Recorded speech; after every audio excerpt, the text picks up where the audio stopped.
तीन जनवरी 3 जनवरी की रात को फोन आता है कि पिताजी, आप जहाँ भी होइए तुरंत ही मेरे यहाँ चले आइए, क्योंकि मुझे मेरी छोटी बहन को लेके कुछ मन में शंका हो रही है, कहीं उसके साथ कुछ गलत ना हुआ हो।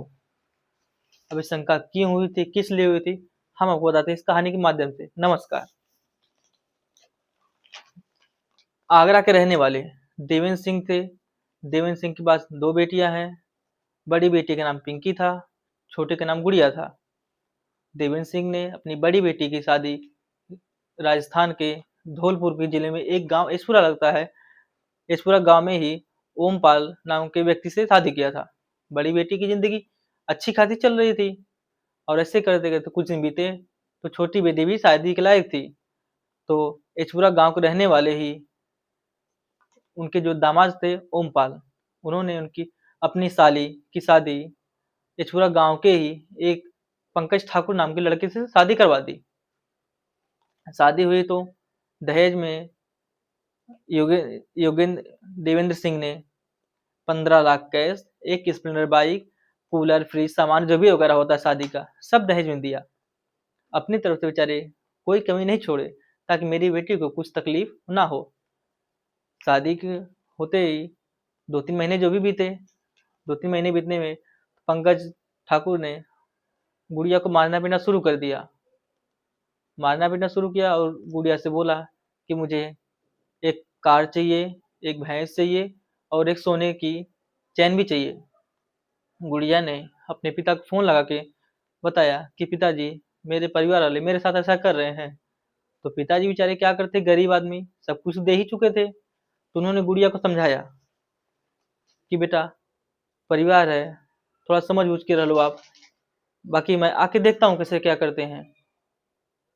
लेकिन शादी को जैसे तैसे करके अभी लगभग 6-7 महीने हुए थे, तो पंकज ठाकुर ने गुड़िया पे फिर इल्जाम लगाया कि इसका अपने जीजा ओमपाल के साथ गलत संबंध है, नाजायज रिश्ता रखती है, इसलिए मैं गुड़िया का आना जाना हर जगह से बंद कर देता हूँ। और उसने ऐसा ही किया, अपनी ही पत्नी गुड़िया का आना जाना हर जगह से बंद कर दिया।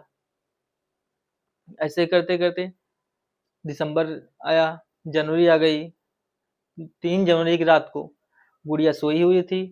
पंकज ठाकुर ने अपने पूरे परिवार को लेके घर में जो भी घातक हथियार थे, फावड़ा, कुल्हाड़ी, जो भी उनको मिला, सब इकट्ठा किया। इकट्ठा करके गुड़िया के सोई थी उसके रूम में गए। गुड़िया को घर वालों ने मिल के पंकज ने अपने साथ उसका मर्डर कर दिया। गुड़िया को मारने के बाद उसकी लाश को अपने ही घर के पीछे ले जाके, गाय के गोबर का उपला होता है वहां पे लगा हुआ था, उसमें डाल करके उसने जो भी लकड़ी वगैरह थी जला दिया। जला के घर वाले रातों रात ही गांव छोड़ के भाग निकले। लेकिन रात में गुड़िया की बड़ी बहन पिंकी पिंकी बाहर अपना शौच वगैरह करने के लिए आई होगी, तो उसने बाहर देखा कि ये धुआं कैसा निकल रहा है गुड़िया के घर के तरफ से। तुझे कुछ शंका हुआ। उसे जैसे ही शंका हुआ, उसने सबको इकट्ठा किया और वो गुड़िया के घर के जाने से पहले उसने मेरे पिता को फोन किया कि पिताजी, मुझे यहाँ पे कुछ तो गड़बड़ लग रहा है कि मेरी बहन के साथ कुछ घटना घटी ना हो। आप कहीं भी हो, जल्दी जल्दी यहाँ पे चले आइए। तो पंकज ठाकुर आगरा से राजस्थान की दूरी लगभग 55-60 किलोमीटर है। वहां से बेचारे निकलते हैं, रास्ते में ही सोचते हैं कि हे भगवान, मेरी बेटी के साथ कुछ गलत ना हुआ हो। और यहाँ पे जब पहुंचते हैं तो उनकी जो बड़ी बेटी पिंकी थी, वो सबको लेके जाती है, देखती है घर के पीछे पूरा आग लगी हुई थी, सब कुछ जल रहा था। तो गांव वालों ने पानी मार के उसको शांत किया। लेकिन पुलिस को जब सब इन्फॉर्म किए, पुलिस आई, फॉरेंसिक टीम भी आई, तो उसमें गुड़िया की डेड बॉडी नहीं मिली, सिर्फ उसके कुछ बॉडी के पार्ट वगैरह मिले, जो कि फॉरेंसिक डिपार्टमेंट वाले ले गए। और जब सभी लोग घर की छानबीन देखिए करने लगे, तो घर में हर जगह खून के ही धब्बे थे, छींटे पड़े थे जगह जगह। और घर के जितने सदस्य थे सब लोग गांव छोड़ के भाग चुके थे।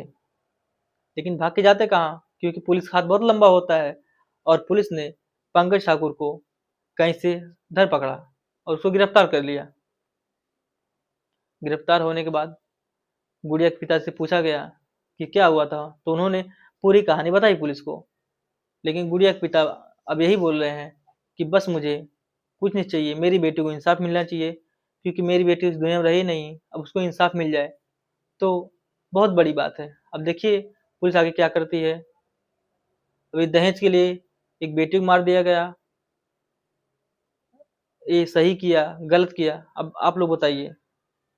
बाकी ये कहानी कैसी लगी आपको मुझे कमेंट करके जरूर बताइएगा। जय हिंद, जय भारत।